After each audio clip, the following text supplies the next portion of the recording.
नमस्कार दोस्तों। 2016 की रूबी राय आपको जरूर याद होगी।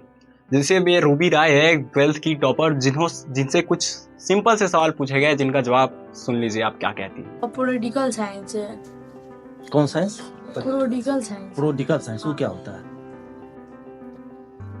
खाना बनाने के बारे में। इनसे पूछा गया कि आपका फेवरेट सब्जेक्ट क्या है तो उन्होंने बताया प्रैक्टिकल साइंस। अब ये प्रैक्टिकल साइंस कौन सा सब्जेक्ट है ये तो हमें भी नहीं पता।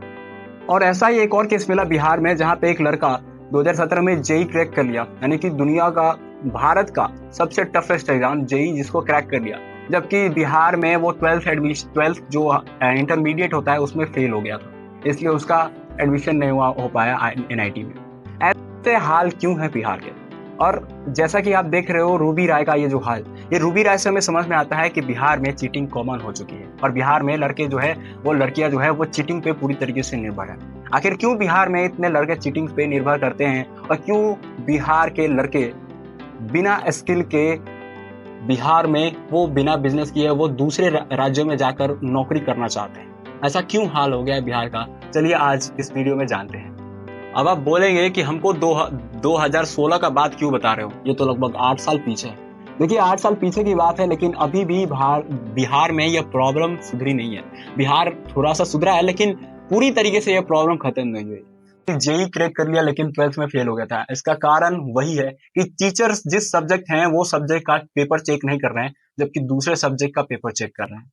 और ये भी बताते चले कि जो टीचर्स आए हैं नए, उसमें से 40% टीचर तो अब्सेंट ही रहते हैं। एक रिसर्च किया गया पूरे बिहार में कि कितना टीचर आते हैं स्कूल में, जबकि हमारे कई ऐसे बिहार के जगह हैं जहाँ पे ये रिसर्च हुआ नहीं है कि टीचर्स की सर्वे नहीं हुआ है कि कितने टीचर्स आते हैं। यहाँ पे टीचर्स आते हैं और नहीं आते हैं, इसका कुछ फेक प्रूफ भी दे दिया जाता है प्रधानाध्यापक द्वारा स्कूल के, और उसके बाद बताया जाता है कि हाँ सारे टीचर्स प्रेजेंट हैं। लेकिन एक्चुअल में देखा जाए तो बिहार में ज्यादातर स्कूलों में टीचर आना नहीं चाहते। इसका कारण ये भी है कि बिहार में इंफ्रास्ट्रक्चर अच्छा नहीं है। स्कूल का हालत एक झोपड़ी से भी बदतर है। अब आपको एक चित्र दिखाता हूँ। ये बिहार का एक स्कूल है जो कि एक झोपड़ी है। अब आप बोलोगे इस स्कूल में कौन सा टीचर पढ़ाने आएगा, बात सही है। और साथ साथ दूसरा प्रॉब्लम आता होगा कि टीचर को जहां से अपना घर है वहां से स्कूल तक आने में कुछ ना कुछ प्रॉब्लम्स होती होगी। तो ये भी कारण है जिसकी वजह से टीचर आना नहीं चाहते। और इसके साथ साथ स्टूडेंट्स में भी प्रॉब्लम है। अब मैं ये नहीं कहता कि केवल टीचर्स जिम्मेदार है इस पूरे एजुकेशन सिस्टम के लिए, हम स्टूडेंट्स भी इस एजुकेशन सिस्टम के लिए जिम्मेदार हैं। स्टूडेंट्स का प्रॉब्लम ये है कि वो सबसे पहले तो जाना ही नहीं चाहते स्कूल, क्योंकि आज का स्टूडेंट बन चुका है सोशल मीडिया का एडिक्शन और वो शिकार हो चुका है सोशल मीडिया का। वो ऐसे जगह जाना चाहता है जहाँ पे उसे मजा मिले और स्कूल में वो टाइम स्पेंड नहीं करना चाहता। बिहार के गृह मंत्री कौन है? गृह मंत्री राजनाथ सिंह। दिया जा रहा है और जवाब आपको नहीं पता है, जिसकी वजह से बिहार के स्टूडेंट का ऐसा हाल है कि कई ऐसे स्टूडेंट हैं जिनको हिंदी अच्छे से पढ़ने नहीं आती, और कुछ ऐसे स्टूडेंट हैं जो कि कुछ मैथ्स के कुछ जोड़ घटाव तक बड़े बड़े क्लास के स्टूडेंट जो हैं वो मैथ्स के कुछ फॉर्मूले सॉल्व नहीं कर पाते। 19 का पढ़ा सुनाइए। ऐसा हाल है बिहार का। इंग्लिश तो दूर की बात है, यहाँ पे तो इंग्लिश पढ़ना बड़ी बात समझी जाती है बिहार में और बिहार के स्टूडेंट्स की।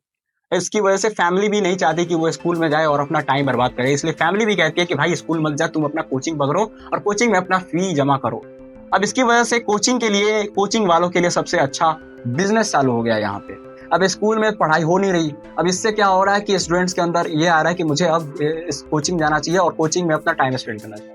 इसकी वजह से कोचिंग में 2 घंटे और 3 घंटे में भी अच्छा एजुकेशन मिल जा रहा है, जिसकी वजह से स्टूडेंट्स कोचिंग ज्वाइन कर रहे हैं और वहां पे अपने पैसों से पढ़ाई कर रहे हैं, जबकि सरकारी स्कूल में पैसा नहीं लगता लेकिन उसमें पढ़ाई भी नहीं होती। इसके कारण स्टूडेंट जो है वो मूव ऑन कर चुके हैं कोचिंग की तरफ। अब इसकी वजह से बहुत सारे एजुकेशन बिजनेस खुल चुके हैं और टीचर जो हैं वो सरकारी टीचर्स भी जो हैं वो अपना जो अच्छे टीचर्स हैं वो अपना ऑफलाइन कोचिंग चला रहे हैं और वहां से वो पैसा कमाना चाहते हैं।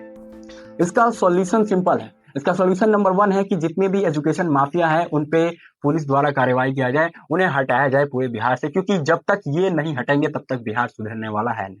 दूसरा है कि टीचर्स को एक इंफ्रास्ट्रक्चर, हमारे जो स्कूल के इंफ्रास्ट्रक्चर है उनको सुधारा जाए। स्कूल का जो हुलिया है उसको थोड़ा बदला जाए, क्योंकि अगर स्कूल का हुलिया नहीं बदलेगा तो कोई टीचर या स्टूडेंट स्कूल में आना ही नहीं चाहेगा। तीसरा सॉल्यूशन है कि स्टूडेंट्स को अब भरोसा करना चाहिए कि जो नए टीचर्स आए हैं वो अच्छा पढ़ाएंगे और उन्हें भी अब टीचर्स की बात माननी चाहिए और साथ साथ एक साथ मिलकर पढ़ाई करनी चाहिए और ज़्यादातर स्किल पे ध्यान दीजिए, ना कि डिग्री लेने पे।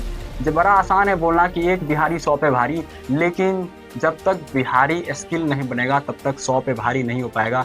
मैं जानता हूँ बिहारी में बहुत पावर है, लेकिन अभी बिहार बहुत पीछे है, क्योंकि अब यहाँ पे जो बच्चे पढ़ रहे हैं वो बिना स्किल के हैं और जब वो बाहर जाते हैं तो देखते हैं अरे बाप, मेरे से तो आगे आगे कई सारे जॉब में बच्चे आगे बढ़ चुके हैं। जैसे मान लीजिए एक 12 साल का 18 साल का बच्चा है, ठीक है, और एक बेंगलुरु का 18 साल का लड़का है और एक बिहार का है। अब ये दोनों जाते हैं एक जगह कंपनी में।